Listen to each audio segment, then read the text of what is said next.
আসসালামু আলাইকুম সম্মানিত দর্শক শ্রোতা, দেখতে পাচ্ছেন আমি রেল স্টেশনে রেলকে দেখানোর চেষ্টা করছি।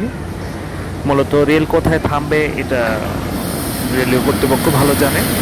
আমি যে বিষয়টা ফোকাস করতে চাচ্ছি এটি হচ্ছে ঢাকা থেকে ছেড়ে আসা 6 সিটি।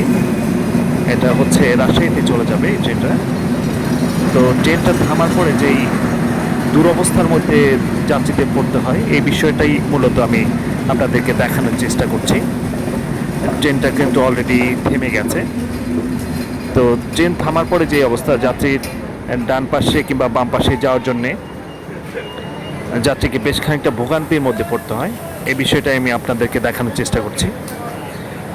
রেল স্টেশনে রেল থেকে নামার পরে যারা বয়স্ক রয়েছেন, যারা নারী রয়েছেন, তাদের ওঠা যে কতটা ভোগান্তি এই বিষয়টাই মূলত আপনাদের দেখানোর চেষ্টা করছি।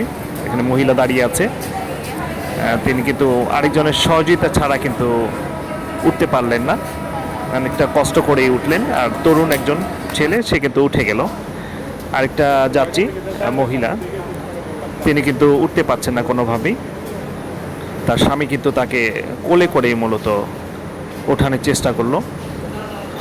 তো আবারও আমি দেখাচ্ছি, পুরুষটা উঠেছে কষ্ট করে, মহিলা উঠতে পারছে না, স্বামীর সাহায্য নিয়ে অনেকটা কোলে করে কিন্তু তাকে ওঠানো হলো।